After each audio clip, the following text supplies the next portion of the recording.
Esse é o propósito do podcast, trazer história de pessoas comuns que construíram resultados incomuns, porque o sucesso deixa rastro, né? Para servir de referência. De tudo que você vê que faz a diferença, que faz o negócio acontecer, o que foi fundamental?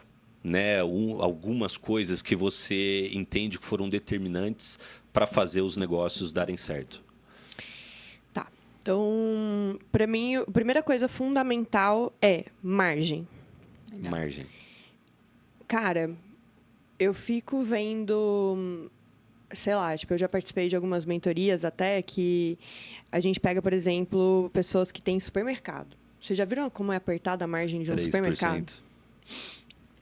Você fala, caraca, você tem que saber trabalhar na otimização da otimização da otimização da otimização, porque senão dali não sai muita coisa, né? Então, assim, quanto menos margem você tiver, mais complicado é aquele negócio dar certo. Você tem que ser cada vez melhor. Né? Então, se você puder ter uma margem um pouco mais otimizada, vai ser mais fácil você investir na sua empresa, você fazer melhorias. Então, assim, olhe para a margem, otimize a margem, sabe? Realmente, assim, quem que está aqui dentro... E aí, de tudo, né? Não estou falando só de pessoas, mas de processos, mas você pensar em pessoas. Quem está aqui dentro da minha empresa hoje que não está tão otimizado? Que o indicador não está tão bom? Antes de contratar, pense em quem que você talvez poderia otimizar, né? Então, assim, de fato, sempre enxuga contrato, enxuga contrato, enxuga contrato. Eu acho que isso é um ponto. Depois, também na margem. Quais são as coisas que a gente está usando aqui dentro, os equipamentos, ou os sistemas, ou os programas, ou o que quer que seja que a gente está usando aqui dentro, e isso eu acho que é um problema de empresa, a gente vai crescendo muito, e que nem é tão bom assim mais, e que talvez a gente tenha que trocar por um outro, e a gente só está acostumado e a gente não quer a dor de ter que trocar por um outro, porque, cara, a gente acabou de fazer uma troca agora de CRM, tipo, cabuloso. Gente, é uma dor você trocar o CRM, trocar ali o programa que você está usando, porque tudo vai mudar. Todos os processos vão mudar. Então, assim, é de fato complicado, mas é necessário, porque senão você não consegue ir para o próximo passo, senão você não consegue aumentar a equipe, não consegue faturar mais, não consegue aumentar a empresa. Então, assim, ir olhando desde o micro, né, do que não é mais usado, que pode ser tirado, e que sempre tem, coça que tem. Tem um negocinho ali que está parado, que ninguém mais está usando, você está pagando mensalmente, né? Até o próximo passo do que você, de fato, tem que dar, né? Então, para mim, o primeiro olhar é em cima da margem, realmente, porque senão você não consegue crescer a empresa. Deixa eu pensar, outras coisas. Dependendo do tamanho da empresa, eu sempre falo, as pessoas ontem mesmo me perguntaram no meu Instagram, quando que eu preciso ter um gestor no RH, né, na gestão de talentos, no DP e tudo mais. Para mim, eu diria que até 15 pessoas, se você tiver alguns bons líderes, pelo menos uns 3 líderes bons, mas talvez você, sua esposa, trabalhando juntos, vocês conseguem ali ainda dar conta daquilo, da contratação, olhar se a pessoa está indo bem ou se não está, né? Ainda é um grupo ok. Depois de 15, você precisa ter alguém bom no seu RH, na sua gestão de talentos, de fato, e depois uma equipe, não só uma pessoa.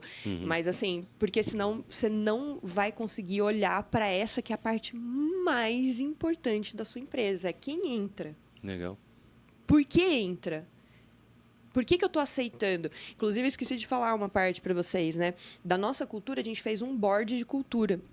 Quando juntou, fez a fusão, vocês fizeram desenharam a cultura. Depois de um tempo que a gente desenhou a cultura e tudo mais, já estava rodando e tal. Em um dos Qs que a gente fez, um dos nossos eventos, a gente fez uma premiação onde as próprias pessoas da empresa votaram em quem elas pensavam que tinha aquela cultura, aquele valor específico, né? E aí, formamos esse board que veio com responsabilidades. Não foi só ganhar este valor. Que foi eles conseguirem fazer perguntas necessárias para quem estava sendo contratado, para ver se a pessoa iria entrar ou não na empresa. Então, eles são a última ponta. Vem primeiro ali, desde a entrevista com o departamento de gestão de talentos, depois passa pelos cases, depois passa pelo líder, e o último passo é o board entrevistar essa pessoa. E se o líder foi um dos guardiões da cultura, ele não pode participar desse board dele, que está contratando. Por quê? Porque o líder, gente, pode ser que o líder ele esteja enviesado, porque ele está falando assim, eu estou precisando muito dessa pessoa. Legal. Eu vou precisar colocar essa pessoa para dentro agora. Então, ele não pode fazer parte desse. Então, nós temos hoje 8 pessoas no board, 3 pessoas participam, que são aleatórias, menos essa pessoa, se caso esse líder for um guardião.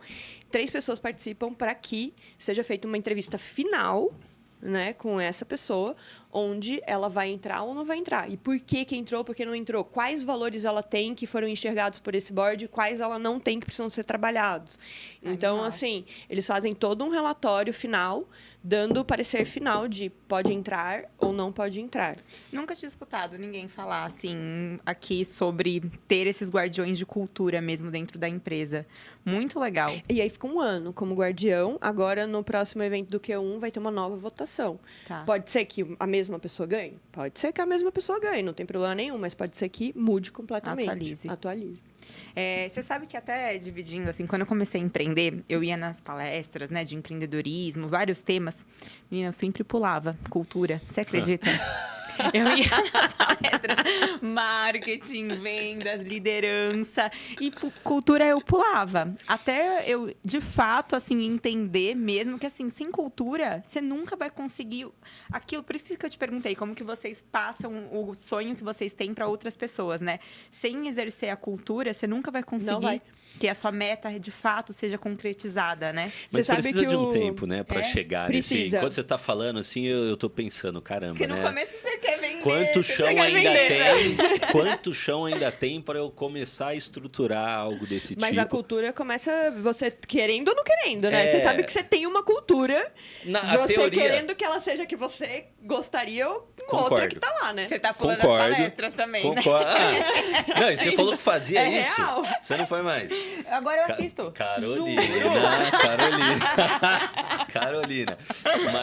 Mas a questão é que no começo, você tem tantas atribuições, né? Porque na medida que você começa a crescer time, você começa a delegar e definir melhor, né?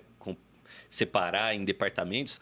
Mas enquanto você, como empreendedor, você está cuidando ali de 3 frentes, de 4 departamentos, é desafiador. Você acaba deixando a cultura, né? E genial, assim, né? na teoria, é importante você trabalhar isso desde o começo. Agora, vocês fizeram isso desde o começo? Não. Não.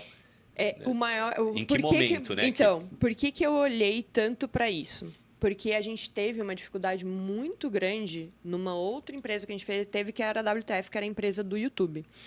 Como a gente viajava muito, nós somos o maior canal de viagens do Brasil e o maior da América Latina de confeitaria, né?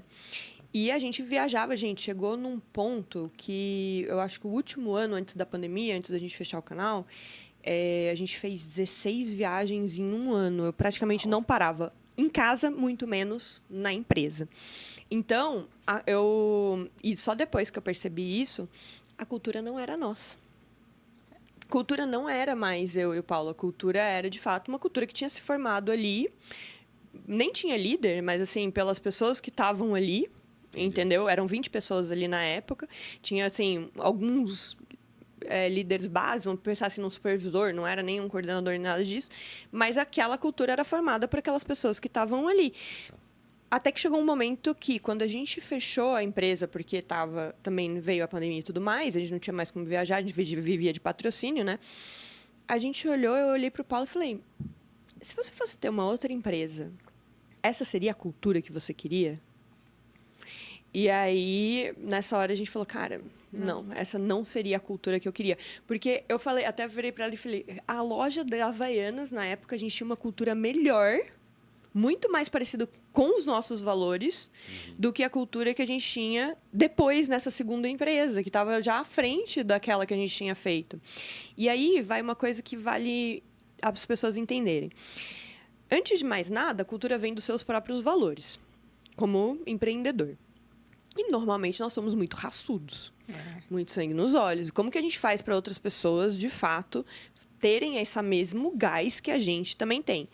Normalmente, quando a gente ainda está dentro daquelas 15 pessoas primeiras ali, a gente contrata gente muito parecida com a gente. Aham. Porque quando você vai contratar, você olha e fala, essa Gostei. pessoa Esse tem. aqui é sangue nos olhos também. Você nem sabe exatamente como que você está contratando ou não, mas você fala pelo comportamento, você olha e fala, ai, esse eu acho que vai.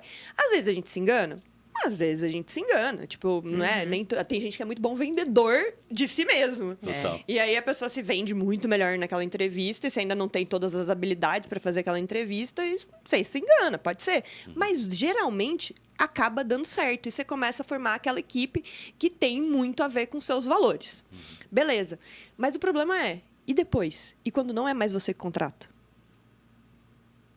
Tem que ter que Aí, mudar a cultura. como que você faz para aquela cultura tá na cabeça de quem contrata? E como que você faz para não ser pular dessa cultura que foi parte do líder? Porque o líder estava dentro da cultura. Só que e se ele quiser ir muito rápido? E se ele precisar muito de uma pessoa? E se ele, né, ele não vai querer, não, vou ter que entrar no processo de novo. Vou ter que chamar mais gente de novo. Porque chega uma fase também da empresa, gente, que o próprio líder, ele precisa sair da empresa, começar ele a dar palestras fora sobre a área dele, para ele angariar pessoas melhores também. Porque senão você vai ter que ficar usando também headhunter. Vai chegar num momento Legal. que daí você só contrata, tipo, a pessoa que está dentro de outra empresa. E aí os salários são muito maiores e tudo vai ficando mais volumoso também, entendeu? Então, de fato, você precisa ter um guardião ali na ponta final. E se não é um sócio que vai... Pode ser o sócio que vai fazer a entrevista Legal. final. Tudo bem. Mas e se os sócios não puderem mais fazer a entrevista final? Quem que vai garantir? Então, você tem que ter uma garantia. Dá 100%? Não, mas a gente está com um turnover, por exemplo, anual de 13%. Então tá indo muito bem, porque a média brasileira é 68% no ano, né? Nossa. Porque o turnover ele se soma mês a mês. Aham. Então, assim, tá dando certo. Uhum. Tá funcionando, entendeu? Muito bom. Então, isso que importa de fato, sabe?